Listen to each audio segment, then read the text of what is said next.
আমরা দুনিয়ার দিক দিয়েও বরবাদ করে, যেমন কি আছে হিংসা, বুঘ, রিয়া, হাসদ, এগুলো সম্পর্কে, এই রূপ বেদিগুলো সম্পর্কে সামান্য আলোচনা হবে। সূত্র ভাঙ্গিয়া হয়েছে না, কোরআনের তিনটা বিষয়ে আলোচনা আছে। একটা হইল গিয়া লিল্লাহিয়ত, মানে আল্লাহ পাকের সম্পর্কে। 2 নম্বর রিসালত, 3 নম্বর আখিরাত। কুল্লাযী বাআসা ফিল উম্মিয়্যিনা রাসূলাম মিনহুম ইয়াতলু আলাইহিম আয়াতিহি ওয়া ইউযাক্কিহিম ওয়া ইউআল্লিমুহুমুল কিতাবা ওয়াল হিকমা। নবীজির আল্লাহ পাক পরবর্তীকাল আলমে 3টা মিশন দিয়ে জমিনে পাঠাইছেন। উম্মিদের প্রতি, উম্মিন হল মধ্যে থেকে রাসূল বাদশা প্রেরণার বাদে বুখারী শরীফের হাদিস দেখার বাদে আমার শরীর একটা এহসাস আইল, লগে লগে একটা ইমান মজবুত হইল আর কথার উপরে।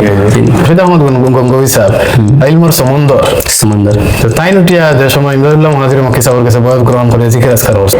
নবীজি ফরমাইছে ইকরাউল কোরআন, তুমি না কোরআন শরীফ তিলাওয়াত করো, ফাইন্নাহু ইয়াতি ইয়াউমাল কিয়ামাতি শাফিআন লিআসহাবিহি। অন্য হাদিসে নবীজি ফরমাইতেন আসসিয়ামু ওয়াল কুরআনু ইয়াশফাআনি লিল আবদি ইয়াউমাল কিয়ামাতি। আর আমি প্রকৃত উম্মতে মুহাম্মদী হইতে আমার কাছে সিফত থাকতো, আমি ওগুলো মিটাইবার চেষ্টা। তারা ইলমের সমন্দর, কিন্তু যেমনি ইলমে মারিফত অর্জন করার হতে আটিছেন, তারার মধ্যে আমূল পরিবর্তন দেখছেন, ফায়দা হল দেখছেন। আসমান জমিনের ওজন কত হইবে আমরা কল্পনার অতীত, এত কিন্তু ওজন আল্লাহ লা ইলাহা ইল্লাল্লাহ। লা ইলাহা শাহমতুল্লাহ আলাইহি ওয়া সাল্লাম ডেইলি যদি সুবহানাল্লাহ লা ইলাহা ইল্লাল্লাহ ঘুমাইবার আগে পড়িলে এদিন করে আমল দেখি মরম তুই আমার সবার আত্মজীবনী আছে, এখানে ফলে দিলে গিয়ে 8 বার।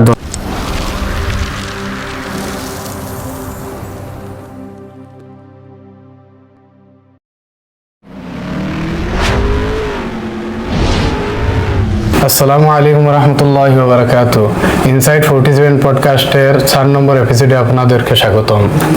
আজকে আমাদের মেহমান লাঠিমারা মরকজ মুকাম মসজিদের সম্মানিত ইমাম ও খতিব এবং ফয়জুল জলিল দারুল উলুম মাদ্রাসার সম্মানিত উস্তাদ হযরত মাওলানা শরীফউদ্দিন সাহেব দামাত বারাকাতুহুম।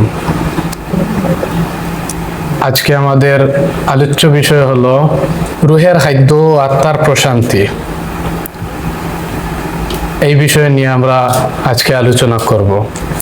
ढूंढने वाला सितारों की गुज़रगाहों का अपने अफकार की दुनिया में सफ़र कर न सका, जिसने सूरज की शुआओं को गिरफ्तार किया, जिंदगी की शब तारीख सहर कर न सका।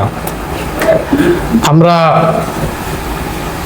দুনিয়ার চান তারা হল যে রাস্তায় যে কক্ষপথে ঘুরেও তা আবিষ্কার করে লইছি, কিন্তু নিজের ভিতর যে আন্ধেরাপন আছে এগুলো দূর করতাম পারছি না আমরা, যার কারণে ইনসানি সমাজও ফিতনা ফসাদ বিভিন্ন বলা মুসিবত হল সমস্যা হল দেখা দেয়। এই সব সমস্যার নিরসনের পথ হইল গিয়া আমরা ভিতর দে রুহরে যদি খাদ্য দিলাই, খুরাক দিলাই, রুহরে তরুতাজা করিলাই, ইনশাআল্লাহ সমাজ থেকে এই ফিতনাগুলা দূরীভূত হয়ে যাইব। আমরা যে কাজ হলে আমরা রুহে খুরাক পাই, এই কাজগুলো আমরা সম্পূর্ণ ছাড়ি দিছি।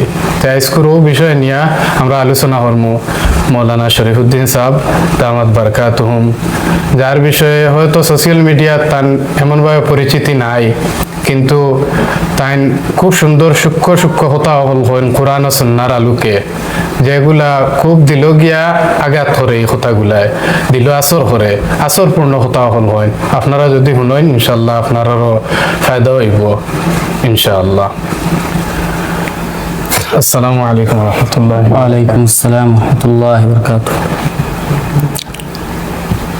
আমরা আজকের আলোচ্য বিষয় হইল গিয়া আমরা আত্মা বা আমরা রুহ, রুহে কিলা খুরাক পাইতো। আমরা তো সব সময় দেহরে কিলা সুসজ্জিত করতাম, দেহ কিলা ঠিক থাকতো, উনিয়া ব্যস্ত থাকি আমরা দৈনন্দিন জীবনও। আমরা দেহরে কিলা বালা হাবড় ফিন্দাইতাম, দেহর কোনো রোগ ব্যাধি হইলে ঔষধপত্র খাইতাম, দেহ ঠিকঠাক করি সব সময় ব্যস্ত আমরা। কিন্তু আমরা রুহ যে ভিতরে আসল জিনিস, এই রুহ কিন্তু আমরা মরি যার, রুহর কোনো খাদ্য দেওয়ার আমরা কোনো খেয়াল নাই। তো আমরা যে নেক আমালগুলা হলে রুহ তরুতা যায়, আমালগুলার সম্পর্কে ইনশাআল্লাহ আলোচনা করবো আজকে। সর্বপ্রথম আমরা কোরআন তিলাওয়াত নিয়ে আলোচনা করব। যে কোরআন তিলাওয়াত সম্পর্কে অসংখ্য হাদিস আছে কোরআন তিলাওয়াত সম্পর্কে, কিন্তু আজ আমরা সমাজে দেখা যায় কোরআন তিলাওয়াত একদম বিলুপ্ত হয়ে গেছে। আগে সকাল বিকাল কোরআন তিলাওয়াত করতা, সব ঘর থাকেন ফজরের নামাজ কোরআন তিলাওয়াতের আওয়াজ শোনা যাইত। আজকাল এই জিনিস ঘরে ঘরে তিলাওয়াতের আওয়াজ নাই, খেরোর গেছে না, হরুতার গেছে না, বড় মানুষের গেছে, এগুলো উঠে গেছে। তো কোরআন তিলাওয়াত সম্পর্কে আপনি কিছু আলোকপাত করুক। আপনি সত্যি কথা কইছেন, আজকে আমরা মাঝে কোরআন তিলাওয়াত উঠে গেছে গিয়া। আমরা মাঝে প্রায় 90% মানুষ, আরও বেশি হইবা, আমরা কোরআন শরীফ হাতে লই না 24 ঘন্টার মধ্যে। জি, এই কোরআন শরীফ হইল গিয়া আমরা জানি আমরা দিন আর দুনিয়ার সব কামিয়াবির লাগি আল্লাহ পাকে দান করছেন। এই কোরআন শরীফ তিলাওয়াত যারা করে, দাইমি তিলাওয়াত করে, তারা চেহারার মধ্যে একটা নূর দেখতে পাওয়া যায়। সুবহানাল্লাহ। তার মাত কথা চেহারা বা সেইটাও বোঝা যায় এই মানুষ এক আল্লাহর মায়ার মানুষ। জি। কারণ কোরআন শরীফ যদি কিতা জিনিস প্রত্যেক মুসলমানে প্রত্যেক উম্মাহ বুঝতা যে কোরআন শরীফ ইকান আল্লাহর কিতাব, ইকান এই মখলুকাতর মাঝে এই যারা স্রষ্টার সম্মান, সৃষ্টিগুলোর মধ্যে এলা স্রষ্টার সম্মান, ঠিক তেমনি এই তাম আল্লাহর সৃষ্টি, আসলে আল্লাহর সৃষ্টির মধ্যে তাম বাণীগুলোর মধ্যে আল্লাহর কালামর সম্মান টিকত দ্রুপ মানুষের মুখ থেকে যেগুলো বাহির হয় আর সব কথাগুলোর মধ্যে আল্লাহর কালামের মর্যাদা আফজল কালাম, আফজল কালাম। আমি যে কথাটা বুঝিতাম চাইছি মানে আল্লাহর কালাম হইল গিয়া খায়রুল হাদিস কিতাবুল্লাহ, শ্রেষ্ঠ কথা, শ্রেষ্ঠ কালাম। এই কালাম শরীফ যারা টাইমে তিলাওয়াত করেন, কিয়ামতের দিন হাদিসে আছে নবীজি ফরমাইতে ইকরাউল কোরআন, তুমি যে কোরআন শরীফ তিলাওয়াত করো, ফাইন্নাহু ইয়াতি ইয়াউমাল কিয়ামাতি শাফিআন লিআসহাবিহি, এই কোরআন শরীফ কান কিয়ামতের দিন যে তিলাওয়াত করব তার লাগি সুপারিশ করব। সুবহানাল্লাহ। অন্য হাদিসে নবীজি ফরমাইতেন আসসিয়ামু ওয়াল কুরআনু ইয়াশফাআনে লিল আবদি ইয়াউমাল কিয়ামাতি, রোজা এবং কোরআন শরীফ এই দুইটা বস্তু বন্দার লাগিয়া কিয়ামতের দিন আল্লাহর কাছে সুপারিশ করবে। তাম আম্বিয়া, সাহাবা, উলামা, হুফাজ যতও সুপারিশ করুক, কিন্তু কোরআন কারীমের সুপারিশ যেটা হইব এটা হইব আল্লাহর কাছে আল্লাহর কালামের সুপারিশ, এইটা হইব গিয়া সবচেয়ে বড় সুপারিশ, সুবহানাল্লাহ, নাজাতের কারণ বলবো। যার কারণে এই কোরআনের যথেষ্ট ফজিলত আছে। নবীজি ফরমাইতে মান ক্বারা হারফাম মিন কিতাবিল্লাহ, যে কোরআন শরীফের এক অক্ষর তিলাওয়াত করবা ফালাহু বিহি হাসানাতুন, তার লাগিয়া আল্লাহ এখানে কি রাখছেন, এই নেকির লগে লগে পরিমাণ কত কান হইতে বল হাসানাতু বিআশরি আমসালিহা, এক নেকির পরিমাণ হইতে 10 নেকির সব সমান। সুবহানাল্লাহ। আর হাদিস হযরত আলী রাদিয়াল্লাহু তাআলা আনহু ফরমাইতরা, লম্বা হাদিস আমি শুধু অর্থ হইয়া রাই যে নামাজও যে হরফ তিলাওয়াত করব, দাঁড়ানো অবস্থায় আল্লাহ পাকে তার 100 নেকি দান করবা, বসা অবস্থায় তিলাওয়াত করলে 50 নেকি, আর বাউজু করলে নামাজ ব্যতীত 25 নেকি, আর বেউজু করলে ওযু ছাড়া এমনি তিলাওয়াত যদি 80,000 করে তিলাওয়াত করে আল্লাহ তার 10 নেকি দান করবা। সুবহানাল্লাহ। আরো শুনলে আমরা জানলে ইনশাআল্লাহ এটার উপরে আমরা আমল হইব। নবীজি আপনি সাহাবীরও হইতা তুমি ডেইলি 1000 আয়াত তিলাওয়াত করবে। আবু যর রাদিয়াল্লাহু তাআলা আনহু, আবু যর রাদিয়াল্লাহু তাআলা আনহু হইলে 1000 আয়াত তিলাওয়াত করা তো কষ্টকর হয়ে যাব। নবী করিম সাল্লাল্লাহু আলাইহি ওয়াসাল্লামে কইলা তুমি সূরা আল হাকম তাকাত তিলাওয়াত করলে 1000 আয়াত তিলাওয়াতের সওয়াব পাইবে। সুবহানাল্লাহ। কত সহজ ভাবে, কত সহজ। দেখো আমার ছোটবেলা থাকতে মনে হইতো যে কুল আল্লাহ 3 বার পড়লে 1 তোমার সওয়াব পাওয়া যায়, একবার পড়লে 10 পারা, 2 বার পড়লে 20 পারা, 3 বার পড়লে 30 পারা। পরে পড়ার বাদে বুখারী শরীফের হাদিস দেখার বাদে আমার শরীর একটা এহসাস আইলো, লগে লগে একটা ইমান মজবুত হইলো আর এই কথার উপরে।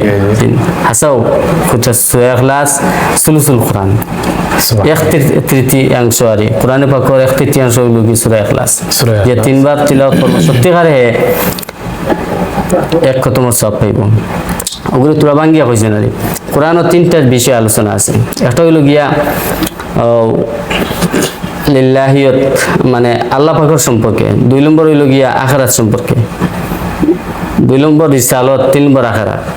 তে এই 3টা বিষয়ের মধ্যে সূরা ইখলাসও আল্লাহর সম্পর্কে, আল্লাহকে এই 4টা আয়াতের মধ্যে আল্লাহ পাকে বর্ণনা দিয়ে লইছেন জি। কুফার হলে বয়ান করলা কইলা নবীজিরে তোমার আল্লাহ খায় পরিচয় দাও খানদান কিতা বংশ কিতা আল্লাহ বলে কুল হু আল্লাহু আহাদ আল্লাহু বলুন আল্লাহ এক আল্লাহু সামাদ আল্লাহ বেনিয়াজ লাম ইয়ালিদ ওয়া লাম ইউলাদ আল্লাহর সন্তান নাই আল্লাহ কারো সন্তান নাই মতলব হইল কি লাম ইয়াকুল লাহু কুফুয়ান আহাদ আল্লাহর সমকক্ষ কেউ নাই তো আল্লাহর পুরাপুরি বয়ান করেছে সূরা ইখলাস এই হিসাবে তিনটা টপিকের মধ্যে একটা টপিক হইল গিয়া 10 পারার সমতুল্য হয়েছে আর তিনবার হলে এটা পুরা 10 খতমের সব তিনবার পড়লে 1 খতমের সব সেই মোলা হয়তো সূরা জিলজাল খাই যদি পড়ে হয়তো নিসফুল কোরআন এটা তো ডেইলি 8 বইতে তিলাওয়াত করা যায় অজুর সাথে করা যায় আর বেওজু করা যায় সবাই যাই আর সূরা জিলজাল পড়ি আর ফন্ড করা তিলাওয়াতের সব পাই দিয়া সুবহানাল্লাহ তাফসীর হেদায়াতুল কোরআন পালন করে লিখিছেন উদ্ধৃতি দিয়া বিশ্লেষণ করিয়া লিখিছেন কিলা হয়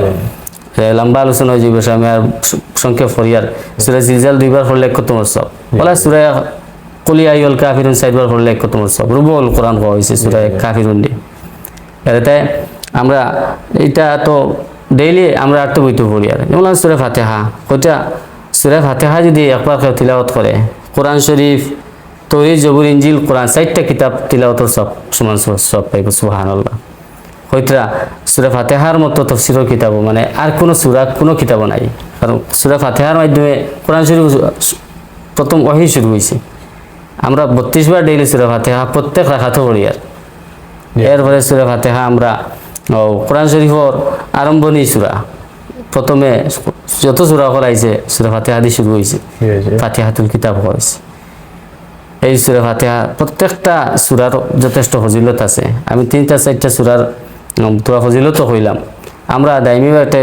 আমরা একটা অংশ নির্ধারণ করে লইতাম বলে আমি আমার জীবনের অঙ্গ বানাই দিতাম মানে আমি এগুলো তিলাওয়াত করা লাগবে সূরা ইয়াসিনের ফজিলত এক হাদিস আছে 10 খতমের সব সুবহানাল্লাহ কোরআন শরীফের কল্প হইছে আর আরেক হাদিস আছে 25 খতমের সব সুবহানাল্লাহ সূরা ইয়াসিন যদি কোনো মাকসুদ লিয়ে পড়ে সকালে তার মাকসুদ আল্লাহ পাকে হাসিল করিয়ে দিলেন বলা মুসিবত দূর হয় যথেষ্ট ফজিলত আছে মুলক হ্যাঁ কইটা সূরা মুলক হইল গিয়া খবর আন্দের খবর তো আর বাদে তো আর সব তুই আইবা যত মায়ার আওলাদ হ্যাঁ বিবি বাচ্চা সবে দুনিয়া জমিন যত আসলাম মায়ার কুটুম্ব হল সবে করার বিছানি দেওয়া হইব যত খোলা ভাত্তা দেওয়া হইব মাটি দিয়ে ঘুরে তলে এমন এক অবস্থা অন্ধকার অবস্থা ওই সময় যে হিসাব কিতাব শুরু হইব সোয়াল জবাব শুরু হইব কোনছেন কত একটা কঠিন একটা মঞ্জর কঠিন হালত আর মা তা ফাকাত কামাত কিয়ামত যে মরব তার কিয়ামত লগে লগে শুরু হয়ে যাবে গিয়া ওই সময় সূরা ফাতিহায় সূরা মুলক যার দাইমি আমল আছে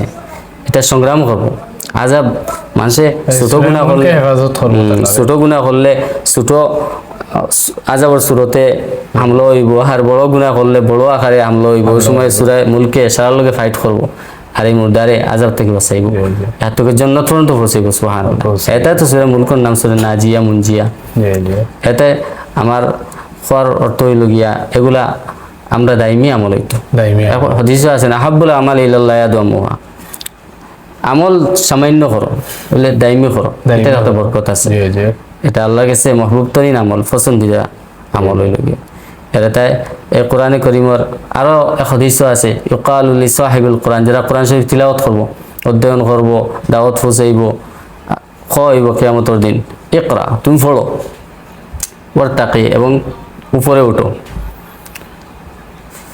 কামা কুনতা তুরাতিল ফিদ দুনিয়া যেভাবে তুমি দুনিয়ার জিন্দেগি তাতিলের সহিত তিলাওয়াত করিয়া গেছো এইভাবে তুমি তিলাওয়াত করে উপরে উঠো ফাইন্না মানজিলাতাকা ইনদা আখিরি আয়াতিন তাকরাউ বিহা তোমার মঞ্জিল তোমার মুকাম তোমার আসন ও তোমার তিলাওয়াতের শেষ আয়াত পর্যন্ত হইব তার 6666 আয়াত যদি আমার হিফজ থাকে তিলাওয়াত করি আমল থাকে তে আমার মঞ্জিলও ওলা উপরে উঠিব সুবহানাল্লাহ খাত্তাবী রহমাতুল্লাহ আলাইহি ফরমাইতে রাখেন জান্নাতের সিলি হইল 6666 আমি কি আমরা কোরআন সম্পর্কে কতখানি আলোচনা করব এটার আজাইব লাতান কাজি আজাইবহু যেটার ফজিলত মুজিজা শেষ নাই কত সময় তিলাওয়াত করতাম দিন সাক্ষী বানাইতাম রাত্রে কত সময় তিলাওয়াত করতাম রাত সাক্ষী বানাইতাম এই কোরআন শরীফে সুপারিশ করব বন্দা দিনও আতল হইছে রাইতো আতল হইছে আমার চাচ্ছে না এই কোরআন শরীফ অন্ধকার খবর তো আর বাদে আস্তা খবর উজালা করি লইব এচ্ছে বড় আর কি তো হইতো হুজ্জাতুল্লাকা ওয়া আলাইকা হাদিস আইছে তোমার লাগি দলিল হইব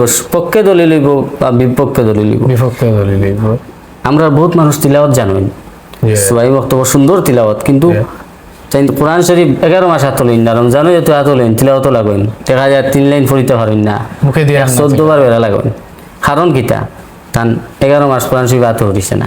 আর এক বড় হইল গিয়া কথা, আমরা কোরআন শরীফ অনেক সময় দেখা যায় কেউ মরলে খালি খতম করাইয়া, যে জীবিত থাকতে তার কোরআন শরীফের লগে আসো না, মরলে খতম করাইয়া কামাইব, যদিও একটা সব পাইবা কিন্তু প্রকৃত কামা লাগতো না।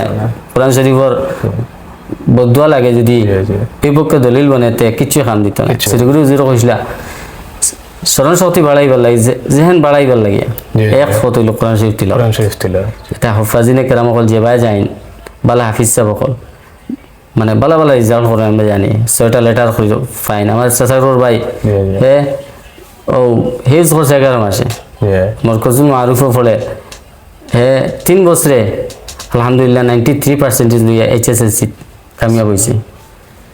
এখন বদরুদ্দিন সাহেব তার মানে মরকজ থাকিয়ে তারে 5 বছরের কোর্স পড়াইবা মেডিকেল সায়েন্সও নেট দিব রাখো, যদি ভাইলে এতে মানে এবারে ফ্রি, একটাও লাগতো না। আল্লাহ কালামর আজমত আর নবী করিম সাল্লাল্লাহু আলাইহি ওয়াসাল্লাম আয়াত আছে নেন ওয়াল্লাযী বাআসা ফিল উম্মিয়িনা রাসূলাম মিনহুম ইয়াতলু আলাইহিম আয়াতিহি ওয়া ইউযাক্কিহিম ওয়া ইউআল্লিমুহুমুল কিতাবা ওয়াল হিকমা।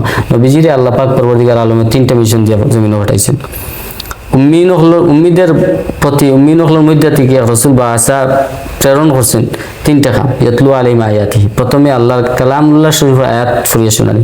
দ্বিতীয় হলো ইউযাক্কিহিম, মুতাআদ্দিদ শেখা কিন্তু পবিত্র করা, ইলমে বাতিনের মাধ্যমে আত্মারে পবিত্র করা, রূহরে পবিত্র করা। 3 নম্বর হইল গিয়া নবীজির খাম হইল গিয়া ওয়া ইউআল্লিমুহুমুল কিতাব ওয়াল হিকমা, ইলমে জাহিরের জ্ঞান শিক্ষা দেওয়ার লাগিয়া। এত বুঝা গেল আমরা ইলমে জাহির লইয়া আমরা যদি তাফসীর হাদিস আমরা সব মুকম্মল হিজ করিলাই আর আলিমে দিন বনি যাই, আর যদি ইলমে বাতিনের লগে আমার কোনো কানেকশন থাকে না তে আমার ইলমে আমারে ফায়দা দিত না, মুকম্মল না আমার মুকম্মল না। ইমাম মালিক রাহমাতুল্লাহ আলাইহি হচ্ছে মান তাফাক্কাহা ওয়া লাম ইয়াতাসাওয়াফ ফাকাদ তাফাসসাকা, যে ইলমে জাহির অর্জন করলো, ইলমে শরীয়ত অর্জন করলো কিন্তু তাসাউফ হাসিল করলো না, ইলমে বাতিনের ফতে আটিল না, বয়াত করলো না, জিকির আজকার করলো না, আত্মশুদ্ধি করলো না, ফাকাদ তাফাসসাকা, এ বরবাদ হইল। ইমাম আবু হানিফা খুদ আমরা মযহবের ইমাম, যে যার অনুসারী হইলে পৃথিবীর মধ্যে 50% আর বাকি 3 মযহবে মিলিয়া বাকি 50% ও মযহবের ইমামে কইতরা। আমি যদি জাফর সাদিক রহমাতুল্লাহ আলাইহির লগে 2 বছর থাকতাম না তে আমার ইলমে আমারেও ফায়দা দিল না, মানে কত বড় কথা। আমরা পরেই হুজুর তো রশিদ আহমদ গঙ্গোই সাহেব ইলমর সমন্দর তো তাই নটিয়া যে সময় ইমদাদুল্লাহ মুহাজির মক্কি সাহেবের কাছে বয়াত গ্রহণ করে জিকির আজকার করছেন, এরপর তাই রিপোর্ট জানাইলা কিতা জানাইলা বলে আমার আমলের মধ্যে একটা লজ্জত ফায়দা হইছে, আর বহুত কয়েকটা পয়েন্ট কইছেন তাই মানে তান যেগুলা ফায়দা হইছে দেখছেন। জি 3টা পয়েন্ট দিছেন, এখন তারিফ করলেও আমার কোনো যায় আসে না, আমার বদনাম করলেও যায় আসে না। ওরা 3টা পয়েন্ট কইছেন, বাদে কইছেন তোমার ইজাজত হয়ে গেছে গিয়া। তারা ইলমর সমন্দর কিন্তু যেমনি ইলমে মারিফত অর্জন করার পথে আটিছেন, তারার মধ্যে আমূল পরিবর্তন দেখছেন, ফায়দা হল দেখছেন। এটা ইলমে মারিফত বহুত ভালো জিনিস। মরহুম রহমতুল্লাহ আলাইহি, তৈয়ব রহমান রহমতুল্লাহ আলাইহি আমার মুর্শিদ তাই পুত্রা আমার এক বয়ানো ওটা জিকির হলো 2 জাত, জিকরে লিসানি, জিকরে শুগলি। জিকরে লিসানি যেমন 6 তসবিহ আছে, 12 তসবিহ আছে, ইসমে জাত আছে। আর জিক্রে শুগলি হইল ফাসান ফা জিক্রে কলবি মুরাকাবা। ওটা জিক্রে শুগলি যে বুঝে লাগান শ্বাসের লগর জিকির, কলবর লগর জিকির, মুরাকাবা এগুলো তো ওটা জিক্রে লেসানি থাকিয়া 6 তসবিহ 12 তসবিহ ইসমে জাত ওটা 60 গুণ বাড়িয়ে সব, সুবহানাল্লাহ 70 গুণ বাড়িয়ে সব। হযরত আয়েশা রাদিয়াল্লাহু তাআলা আনহার হাদিস আনিয়া কইছেন, রেফারেন্সে আনছেন যে 6 তসবিহ লাগান। আমি থোড়া সবক 6 তসবিহ ফজিলত কইয়া আমি মুখতাসর হইলাম। 6 তসবিহ যেমন লাগান সুবহানাল্লাহ যদি 100 বার বলে সকালে বিকালে সুবহানাল্লাহ ওটা জপে তো 100 হজ করার সব। সুবহানাল্লাহ এক হজ করতে কি 5-6 লাখ টাকা খরচ, 5-6 লাখ টাকা। 2 মাসের বাদে ইনশাআল্লাহ হজ্জে মকবুল হননি, মবরুর হননি, হজ্জে মবরুর হননি, এর বাদে তো ফজিলত তো এই যার উপরে ফরজ হয়েছে তাই তো যেতেও লাগবো যেতেই লাগবো। ফরজ, কিন্তু আমরা গরিব উম্মতর লাগিয়ে আমরা যারা daily আছে যেতাম পারি না 100 বার সুবহানাল্লাহ পড়লে আল্লাহ সব দিয়ে 100 হাজার সব সব সব আজম মিন উহুদ, হয়তো উহুদ ফার থেকে বাড়ি, সুবহানাল্লাহ। তামলাউল মিজান, নামায় আমল ফাল্লা বাড়ি করিলে, সুবহানাল্লাহ। আলহামদুলিল্লাহ। এর বাদে আলহামদুলিল্লাহ ফজিলত হইতা সকালে বিকালে 100 বার খাই যদি জপইন তে 100 উমরা করার সব, সুবহানাল্লাহ। লা ইলাহা ইল্লাল্লাহ 100 বার খাই যদি পড়ে এবং হযরত মুসা আলাইহিস সালাম একবার তাই তো কলিমুল্লাহ আসলে আল্লাহর লগে গুফতগু করতে আরে মাতিতা আল্লাহ কইলা, আল্লাহ আমার এমন এক ফড়া শিখাই দেয় যে গ্রুপ ফড়িয়ে তোমার খাস তকরব মুকরব নৈকট্য লাভ করতাম। আল্লাহ বলল লা ইলাহা ইল্লাল্লাহ,